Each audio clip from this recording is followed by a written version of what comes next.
Hello everyone. It is 11:36. I can't burp. Excuse me. And I was like, I want to read a book, but I'm not going to read it normally. I'm going to read it to everyone on YouTube. Somewhere I turned pretty. I've read like half of this book and then I lost motivation. So I'm going to read it to everyone. And I'm going to do like kind of a voice acting thing too. I say, I can't believe you're really here. He sounds almost shy when he says, me neither. And then he hesitates. Are you still coming with me? I can't believe he even has to ask. I would go anywhere. Yes, I tell him. It feels like nothing else exists outside of that world. This moment. Oh. Bleh. Oh my gosh, I tell him. It feels like nothing else exists out of that word. This moment. There's just us. Everything that happened this past summer and every summer before it has led up to now. Chapter 1. We'd been driving for about 7,000 years, or at least that's how it felt. My brother Stephen drives slower than our Grana. I sat next to him in the passenger seat with my feet up on the dashboard. Meanwhile, my mother was passed out in the back seat. Even when she slept, she looked alert, like at any second she could wake up and direct traffic. Go faster, I urged Stephen, poking him in the shoulder. Let's pass that kid on the bike. Stephen shrugged me off. Never touch the driver, he said. And take your dirty feet off my dashboard. I wiggled my toes back and forth. They look pretty clean to me. It's not your dashboard. It's going to be my car soon, you know. If you ever get your license, he scoffed. People like you should even be allowed to drive. Hey, look, I said, pointing out the window. That guy in a wheelchair just lapped us. Stephen ignored me, and so I started to fiddle with the radio. One of my favorite things about going to the beach was the radio stations. I was as familiar with them as I was with the ones back home, and listening to Q94 made me just really know inside that I was there, at the beach. I found my favorite station, the one that played everything from pop to oldies to hip-hop. Tom Petty was singing Free Fallin'. I sang right along with him. I don't know the lyrics. What's the lyric? She's a good girl, crazy about Elvis, loves horses, and her boyfriend too. I don't know the lyrics. Stephen reached over to switch stations, and I slapped his hand away. Belly, your voice makes me want to run this car into the ocean. He pretended to swerve right. I sang even louder, which woke up my mother, and she started to sing too. We both had terrible voices, and Stephen shook his head in disgust, in his disgusted Stephen way. He hated being outnumbered. It was what bothered him most about our parents being divorced. Being the lone guy, without our dad to take his side. We drove through town slowly, and even though I just teased Stephen about it, I really didn't mind. I loved this drive, this moment, seeing the town again, Jimmy's Crab Shack, the putt-putt, all the surf shops. It was like coming home after you'd been gone a long time. It held a million promises of summer and of what just might be. As we got closer and closer to the house, I could feel that familiar flutter in my chest. We were almost there. I rolled down the window and took it all in. The air tasted just the same, smelled just the same, the wind making my hair feel sticky, the salty sea breeze, all of it felt just right, like it had been waiting for me to get there. Stephen elbowed me. Are you thinking about Conrad? He asked mockingly. For once the answer was no, I snapped. My mother stuck her head in between our two seats. Belly, do you still like Conrad? From the looks of things last summer, I thought there might be something between you and Jeremiah. What? You and Jeremiah? Stephen looked sickened. What happened with you and Jeremiah? Nothing, I told them. I could feel the flesh rising up from my chest. I wish I had a tan already to cover it up. Mom, just because two people are good friends, it doesn't mean there's anything going on. Please never bring that up again. My mother leaned back into the car seat. Done, she said. Her voice had that tone of finality that I knew Stephen wouldn't be able to break through. Because he was Stephen, he tried anyway. What happened with you and Jeremiah? You can't say anything like that and not explain. Get over it, I told him. Telling Stephen anything would only give him ammunition to make fun of me. Anyway, there was nothing to tell. There had never been anything to tell. Not really. Conrad and Jeremiah were Beck's boys. Beck was Susanna Fisher, formerly Susanna Beck. My mother was the only one who called her Beck. They had known each other since they were 9. Blood sisters, they called each other, and they have the scars to prove it. Identical marks on their wrists that look like hearts. Susanna told me that when I was born. She knew I was destined for one of her boys. She said it was fate. My mother, who didn't normally go in for that kind of thing, said it would be perfect as long as I had at least a few loves before I settled down. Actually, she said lovers, but that word made me cringe. Susanna put her hands on my cheeks and said, Belly, you have my unequivocal blessing. I'd hate to lose my boys to anyone else. We'd been going to Susanna's beach house in Cousins Beach ever since I was a baby. Since before I was even born. For me, Cousins was less about the town and more about the house. The house was my world. We had our stretch of beach all to ourselves. The summer house was made up of lots of things. The wraparound porch we used to run around on, jugs of sun tea, the swimming pool at night, but the boys was most of all. I always wondered what the boys looked like in December. 1 second, I need a drink.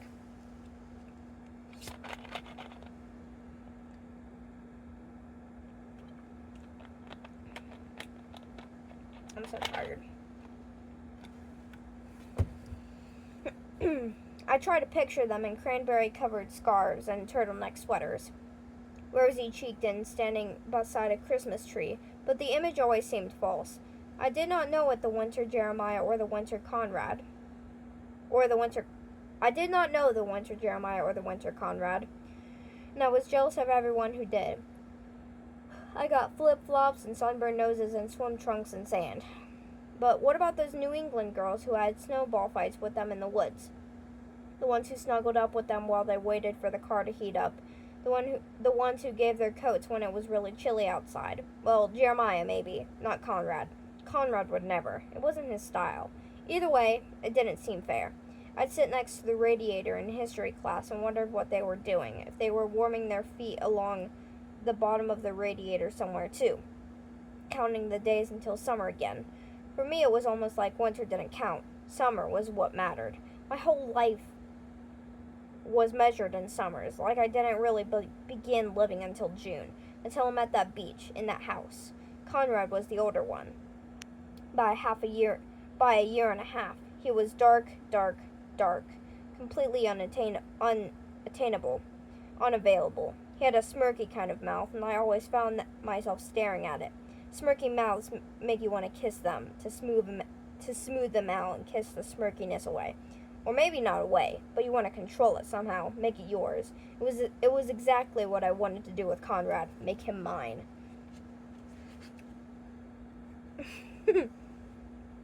Jeremiah, though, he was my friend. He was nice to me. He was the kind of boy who still hugged his mom, still wanted to hold her hand even when he was technically too old for it. He wasn't embarrassed either.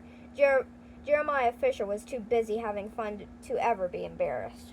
I bet Jeremiah was more popular than Conrad at school. I bet the girls liked him better. I bet that if it wasn't for football, Conrad wouldn't be some big deal. He would just be quiet, moody Conrad, not a football god. And I liked that. I liked that Conrad preferred to be alone, playing his guitar like he was above all the stupid high school stuff.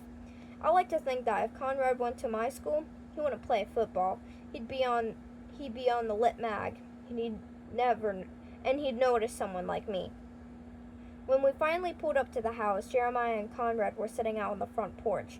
I leaned over Stephen and honked the horn twice, which in our summer language meant, come help with the bag, stat. Conrad was 18 now. He just had a birthday.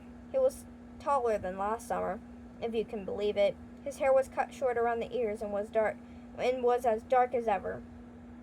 Unlike Jeremiah's, whose hair had gotten long.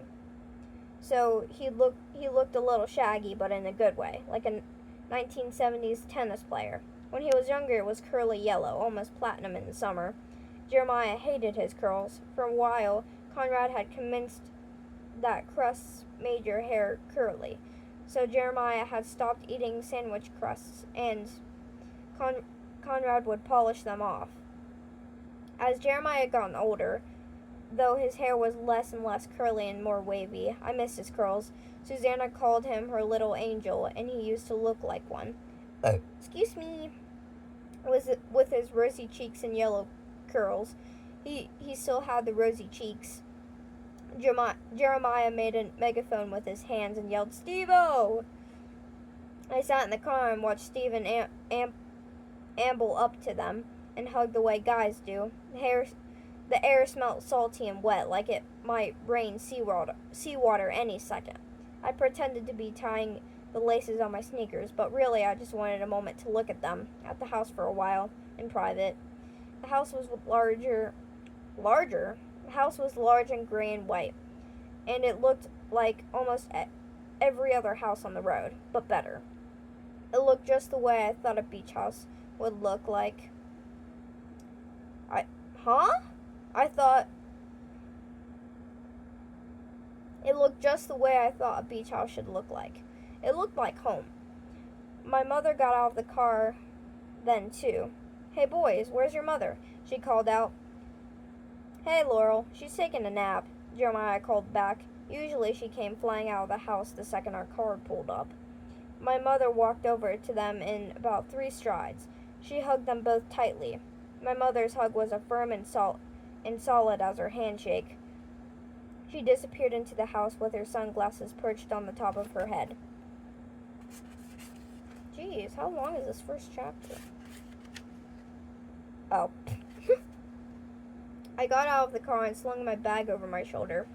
They didn't even notice me walk up at first, but then they did. They really did. Conrad gave me a quick glance over the way boys do at the mall.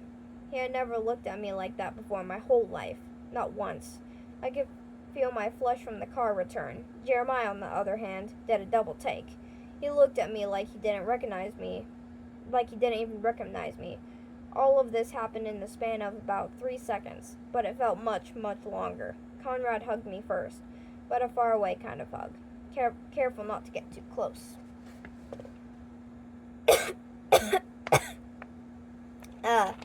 Good Lord.